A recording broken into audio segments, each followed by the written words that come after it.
మాఘ నవరాత్రులు మాఘమాసం ఈ 2025లో జనవరి 30 నుంచి ఫిబ్రవరి 7వ తేదీ వరకు శ్యామల నవరాత్రులు.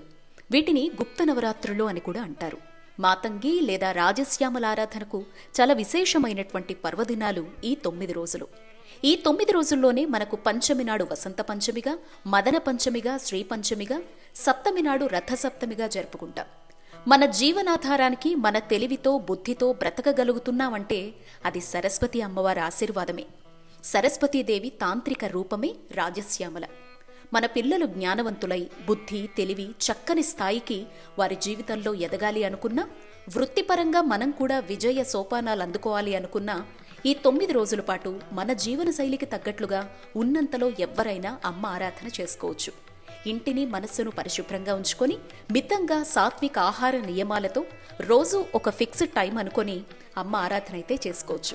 అయితే అమ్మవారిని మన పూజా మందిరంలో కొలువై ఉన్నటువంటి ఏ రూపంలో అయినా చూసుకోవచ్చు, లేదా అమ్మ పటాన్ని పెట్టుకోవచ్చు. నైవేద్యంగా పానకం, వడపప్పు లేదా తమలపాకుపై తేనెను ఉంచి సమర్పించి అది పిల్లలకు లేదా మనం స్వీకరిస్తే అపార జ్ఞానసిద్ధి కలుగుతుంది. అమ్మకు శ్యామలా దండకం, శ్యామలాష్టకం, లలితా సహస్రం, శ్యామలా కవచం పిల్లలతో కలిపి చేయిస్తే మాత్రం ఐం మహాసరస్వత్యే నమః అనే నామస్మరణ, లేదా మనమైతే శ్రీమాత్రే నమః అనేటువంటి అమ్మ నామంతో గనక గడిపితే చాలా ఇష్టం.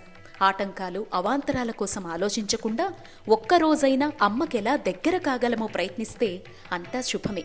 అందుకే అంటారుగా మన పెద్దలు, లక్ష్మి అందరికీ ఉండొచ్చు గాని సరస్వతి కొందరి సొంతం మాత్రమే అని.